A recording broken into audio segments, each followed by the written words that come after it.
2천여 명의 땀방울로 짓는 바다 위의 집 선박 거주구. 총알만큼 빠르게 칼날처럼 예리하게 쇳가루를 분사하는 녹 제거 작업.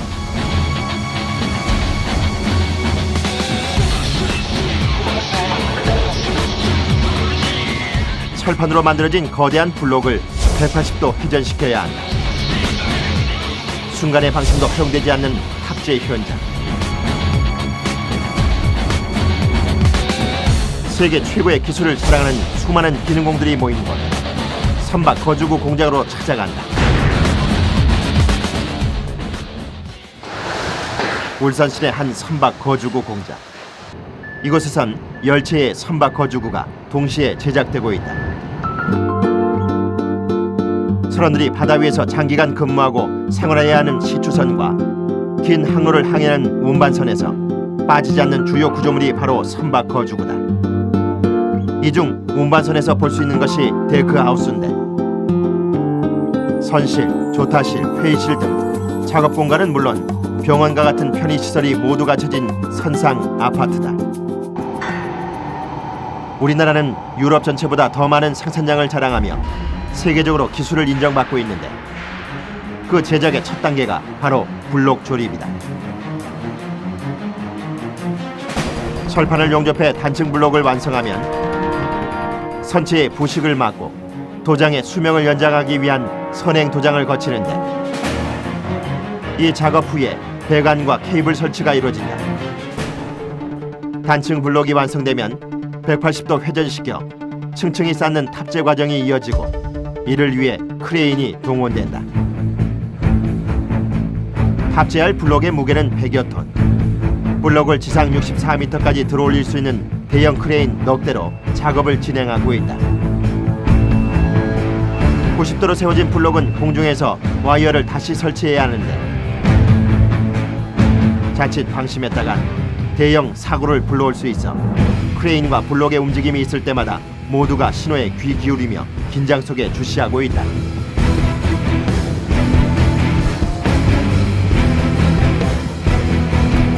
와이어를 다른 지점에 설치하기 위해 분주히 움직이는 크레인들.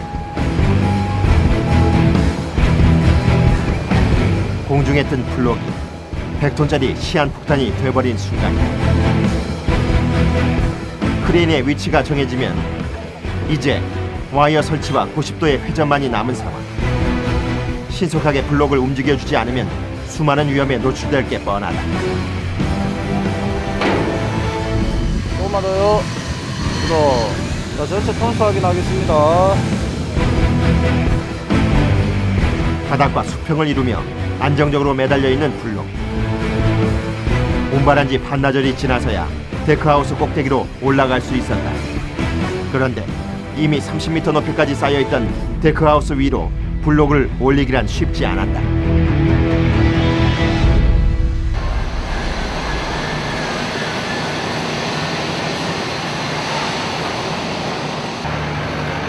탑재 후 얼마 지나지 않아 블록의 이음새에서 불꽃이 피어오르기 시작한다.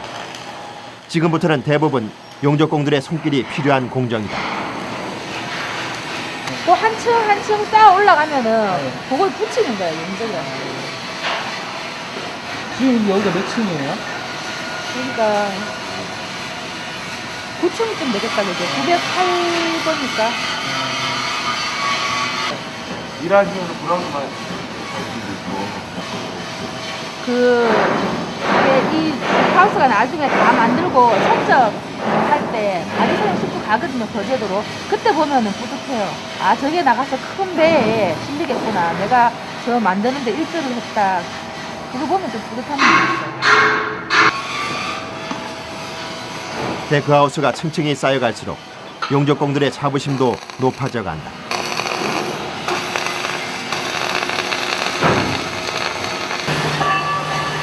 용접의 기술 중에는 숙련공들이 전담하는 분야가 따로 있다. 불과 물을 자유자재로 쓰며 철판을 다루는 곡직이 바로 그것이다. 용접으로 인한 그 변형을 우리가 지금 곡직이라는 걸로 해가지고 지금 제작업을 해가지고 우리가 지금 작업을 하고 있어요. 곡직이라는 거는 뼈를 닳아가지고 급냉을 시켜 물로 식혀가지고 수축을 시키는 작업입니다. 야, 이건 한 3000도 이상의 열기로 녹여붙인 철판은 휘어져 있기 마련인데 이를 반드시 평평하게 펴줘야 한다. 데크하우스 제작에 적용되는 곡직 기술은 한마디로 수축에 의한 곡직이다. 곡직은 650도 이하의 온도로 철판을 가열해 팽창시킨 후 상온에 물을 뿌리면서 급냉시키는 원리다.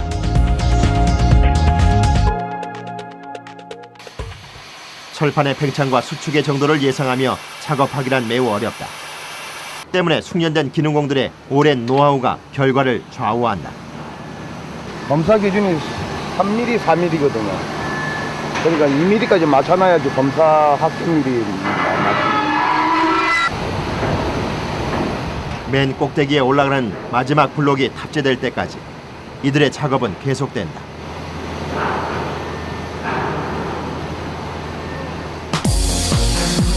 탑재된 블록의 실내에서는 지상에서 하기 힘든 내부 공사, 즉 후행 의장이 시작됐다.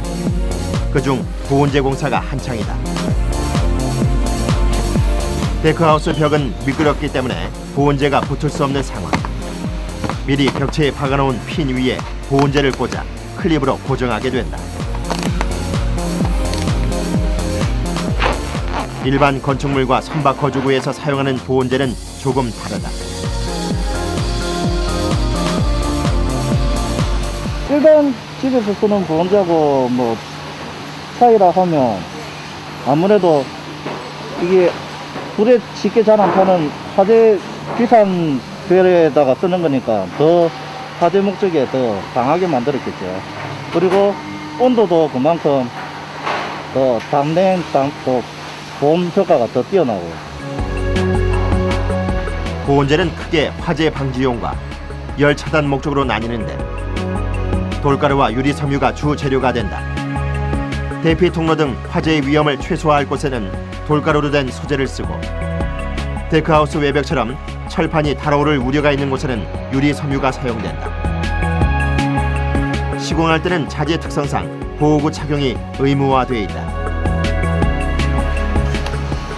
이거 안 입으면 일단 먼지 날리고 이게 너무 그냥 맨 피부에 닿으면 뭐라 그러나 조금 따끔따끔하거든요. 그러니까 피부에 자극적이라서 적어도 이걸 입고 해야죠. 이들의 고충은 계절에 상관없이 느껴지는 더위와 유리 섬유의 위협뿐만이 아니다. 천장처럼 높은 곳에 설치가 많은 보온재 시공 특성상 하루 종일 같은 자세로 일을 해야 하거나 구석구석 비좁은 공간까지 들어가 작업하는 양이 많기 때문이다. 몸에 안 들어가면 힘들죠. 많이 씌워 넣어야 되니까. 몸을 씌워 넣어야 되니까. 보온재를 부착할 공간이 협소하면 작업 중에 느끼는 고달픔은 배가 된다.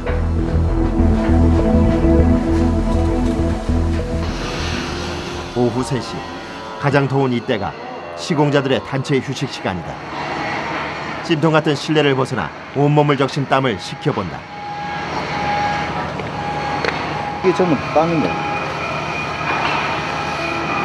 작업장 입구로 나오는 게 전부지만 맑은 공기, 찬바람을 쐴 수 있는 것만으로도 몸이 한결 가벼워진다.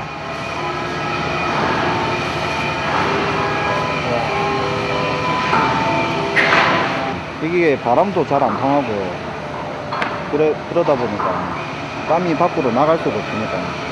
그 안에도 보니까 되게 많이 껴있으신 거 같아요. 아무래도 유리 섬유 날리고 그다음에 자재 설명가루 날리고 먼지 날리고 하니까 아무래도 여러 겹 입고 자기 몸 관리는 해야 되죠. 한편 데크하우스의 다른 층에서는 보온재 공사를 마치고 바닥재와 벽재를 깔기 바쁜데 자재를 하나씩 연결해 조립하는 방식이라 블록 내부가 금세 아파트처럼 깔끔한 모습을 갖췄다. 바닥재 공사와 거의 동시에 이루어지는 것이 바로 미장 작업. 데크하우스 밖에서는 철판 위에 얇게 펴바를 시멘트를 혼합하고 있는데 워낙 대량으로 쓰이기 때문에 지상에서 자재를 만들어 블록 내부로 올려보내고 있다. 바닥에 깔린 시멘트는 두껍지 않더라도 충격을 완화해주는 역할을 톡톡히 한다. 배에서는 이게 지금 진동이 있기 때문에 좀 특수 자재라고. 예. 자, 강도가 이제 일반 세멘트하고 좀 다르지요. 자, 강하지. 예, 강하고 이제 표면이 얇아도 이제 크랙이 안 가고. 일반 시멘트와 달리 모래를 섞지 않고 바닥에 바로 뿌려주는데 이때 표면이 매끄럽고 수평을 이루도록 7에서 8mm의 두께를 유지하는 것이 중요하다. 사람이 다니는 모든 길에는 시멘트가 뿌려지는데 계단과 좁은 바닥까지 미장을 하고 나면 약 12시간 후에는 단단하게 굳는다. 모든 작업이 그렇듯 정성이 들어가야 바닥이 곱게 깔린다. 됐습니다.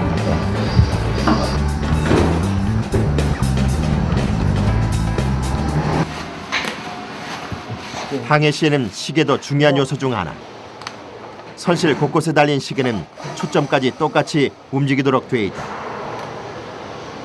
그 중앙 시계가 히라우스에 있거든. 히라우스에 마스터 클락이라 있는데 그게 위성에서 초점을 하나 움직여주면 그 시계도 초점을 하나 움직여가지고 그거 따라서 전체 시계가 똑같이 움직입니다. 똑같이. 오차범위 10,000분의 1초. 선원들에게 어디에서든 정확한 시각을 알려준다.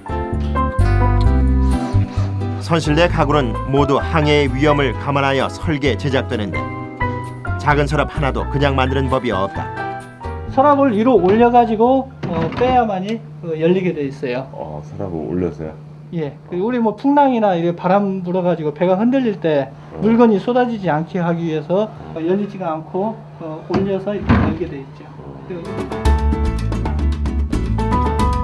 이렇게 제작된 9층의 데크하우스에서 생활하는 선원은 총 36명. 매년 긴 항해를 필요로 하는 70여 척의 상선에 탑재되고 있다. 선실뿐만 아니라 주방에서도 열을 사용하는 모든 조리기구들을 고정시켜 납품하는데 그 외에도 냉장고, 오븐 등 주방 가전까지 제자리를 벗어나지 못하게끔 하고 있다. 안전 시스템은 선원들이 이용할 이동수단에서도 돋보인다. 철문을 한 이유는 이제 화재에 의해서 화재가 뭐 연기가 이제 밖으로 빠져나가는 거나 그다음에 불이 밖으로 나가지 못하게 하기 위해서 이중도어로 화재의 위험을 없앴다. 후행 의장이 끝나고 도장까지 마친 데크하우스는 납품 기한에 맞춰 마무리 작업만 하면 된다. 데크하우스를 완공하기 위해 4개월 동안 높게 쌓아 올렸던 안전 가설물, 즉 족장이 대대적인 철거에 들어간다. 차구라 한 박자 낮춰라. 박자를 한 박자 낮춰. 긴장이 되죠. 아차하면 사고가 나는 수가 있으니까. 족장 해체는 지상 35m 높이에서부터 이루어졌다. 설치하는 순서와 반대로 발판을 먼저 제거하고 파이프를 분리하는데 자재들이 내려올 때마다 고성이 오간다. 6m 파이프 지금 뭐라고 하시는 거예요? 이 6m 파이프를 알려줘야 돼요? 예, 알아줘야 아래서 바퀴가 펼쳐. 예, 좋다. 4m. 놓고.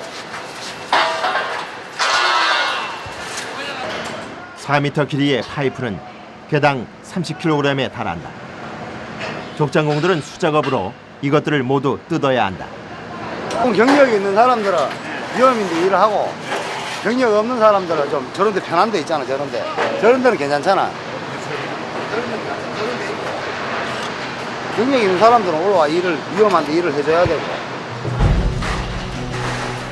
대부분 숙련된 작업자가 상단에 서서 아래로 파이프와 족장을 전달하고 아래에서는 그 위치에 맞춰 자리를 잡고 차질을 받아내야 해체가 원활하게 이루어진다. 하늘에 길을 만들기도 하고 없애기도 하는 이들이지만 고공 작업에 대한 두려움은 어쩔 수 없다. 몸을 안전고리에 의지한 채 한 발자국도 자유롭게 내디딜 수 없는 파이프 위에서 혹시 있을지 모를 낙하물과 추락의 두려움에 맞서야 하기에 이들의 작업은 민첩성과 담력을 요구한다. 우리 땅바닥에서 잘 걸려 넘어져도 요 위에 올라면 안 넘어진다.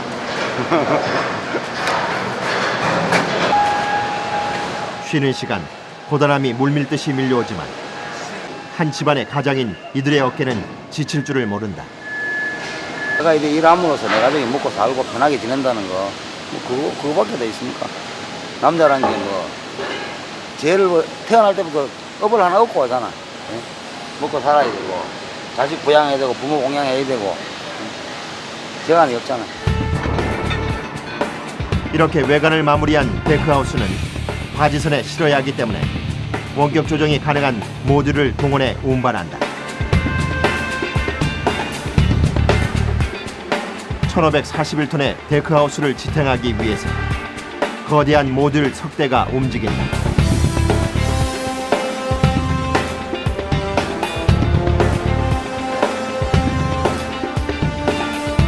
크게 세 줄로 나눠서 데크하우스 하단에 집어넣게 된다. 아무리 큰 규모의 데크하우스라도 모듈을 조절하면 옮기지 못할 것이 없다. 바퀴 수를 세었을 때 한쪽 라인만 24축이거든요. 그러면 안전캐파 잡아갖고 30톤 석 봅니다. 그러면 20축은 600톤, 3척이 720톤 정도 되는 거지, 이 한 줄이.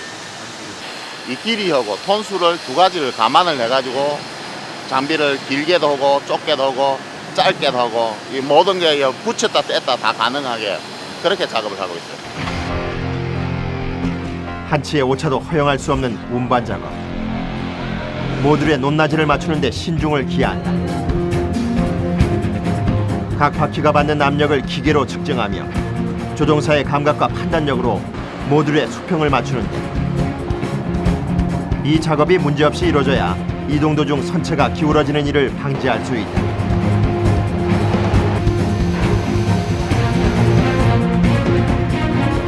울산 공장에서 거제 조선소까지 데크하우스를 운반하는 방법은 바지선밖에 없다.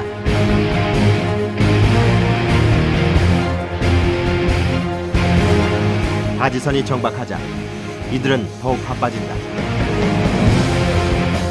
구두와 바지선의 높낮이가 수시로 달라지기 때문에 데크하우스를 조금씩 이동시킬 때마다 30분 이상 바지선이 물 위로 올라오기를 기다려가며 작업한다.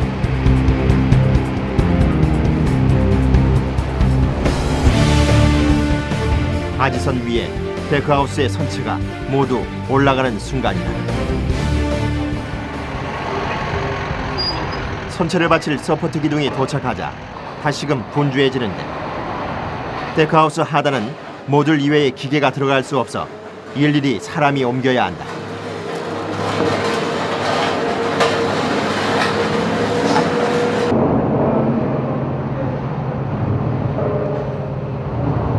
기둥을 세우는 이유가 이 장비는 여기 남아 있어야 되고 배만 가야 되기 때문에 그쪽에 또 다른 회사에서 장비가 들어오거든요. 그렇기 때문에 장비가 들어갈 수 있는 공간을 만들어주는 거예요. 모듈이 받치고 있던 1,500여 톤의 거대한 데크하우스를 지탱하려면 최소한 30개 이상의 서포트 기둥이 필요하다. 이미 바지선에 도착해 한참을 지체한 상황. 기둥을 옮기는 작업자들의 빠른 발걸음은 무게를 잊은 듯하다. 요거 하나 한 700kg, 800kg 나와요. 그럼 이 배에 지금 저걸 몇 개나 받치시는 거예요? 34개. 해상으로 운반하는 경우 바다의 날씨가 안 좋으면 아무리 무거운 데크하우스라도 흔들리기 때문에 하단에 받친 서포트 기둥을 다시 한번 단단히 하는 작업이 필요하다. 요걸 안 움직이게끔 철판하고 여기다가 용접을 하고 요 위에도 햇볕도 용접을 되는 거예요. 여기도 이렇게 용접을 하고 안전하기 위해서 파도 치면 안전하게 하는 거예요.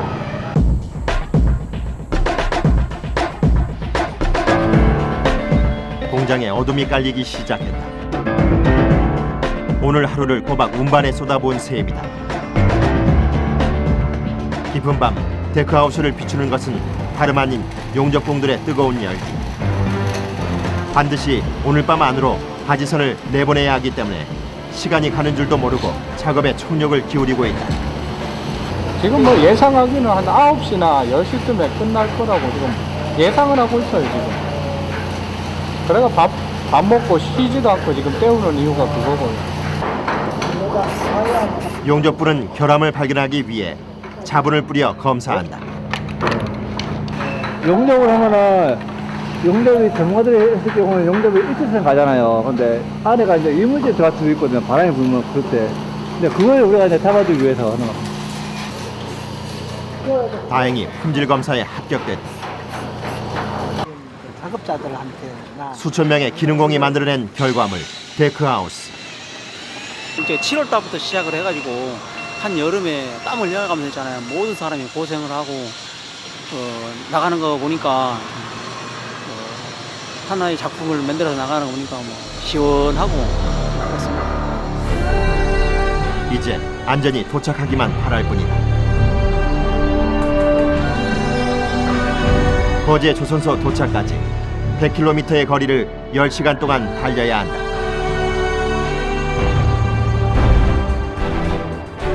다음 날 오후 1시.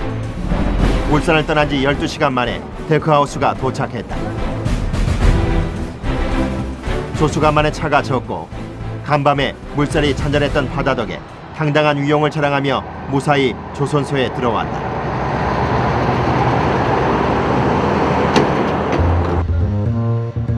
드디어 조선소의 겐트리 크레인, 일명 골리앗 크레인이 움직이기 시작했다. 일단은 수평을 맞춰 데크하우스를 들어올리는 것이 중요하다. 메인 신호수와 크레인의 신호가 맞지 않으면 와이어에 작업자들이 다칠 수 있기 때문에 신중해야 하는 순간이다.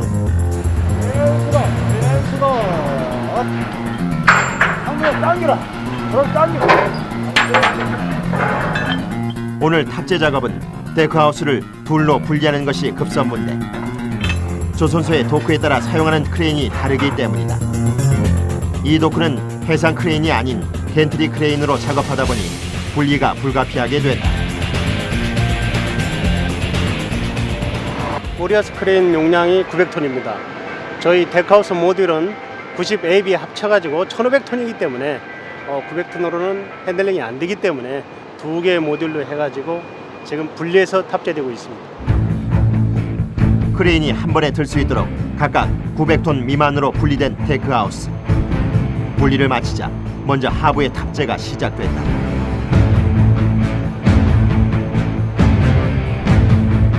탑재되는 과정에서 10mm의 오차도 큰 사고로 이어질 수 있는 일촉즉발의 작업. 허리 좀 당기고, 허리 좀 당기고. 모두의 긴장 속에 데크하우스 하부가 공중에서 이동하기 시작했다. 선체 위에 둥둥 떠있는 데크하우스. 이제 작은 실수 하나가 거주구와 배를 모두 위협하는 상황이 됐다. 이 순간만큼은 베테랑 작업자들도 긴장할 수밖에 없다. 정신 바짝 차리가 해야죠. 안 그러면 장비를 부수하면 오니까 신경을 많이 씁니다. 탑재할 때. 하부의 바닥에 장애가 되는 요소들은 모두 제거해야 한다. 내린다. 동시에 아중선 내리. 아중선 내리. 뭐? 절단기 토치. 절단기. 밖으로 미처 빼놓지 못했던 작업 도구를 급하게 끌어당긴다. 조금 늦었지만 탑재가 시작되기 전에 발견한 것이 다행. 가슴을 쓸어내리는 순간이다.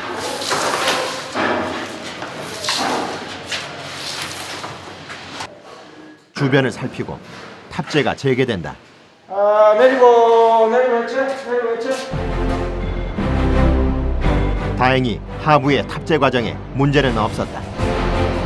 하부 심과 저희 거주구 심이 최소한 10mm, 5mm 내로 맞아 떨어져야 되기 때문에 상당히 정도 관리를 철저하게 확인해가지고 온 상황이기 때문에 거의 무리 없이 지금 탑재되고 있습니다.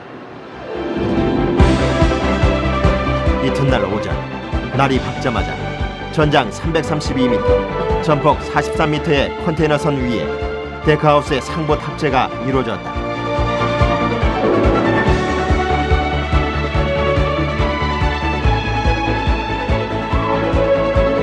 지금 이 순간에도 수천 개의 땀방울이 모여 세계 1위의 우리나라 선박 거주구가 만들어지고 있다.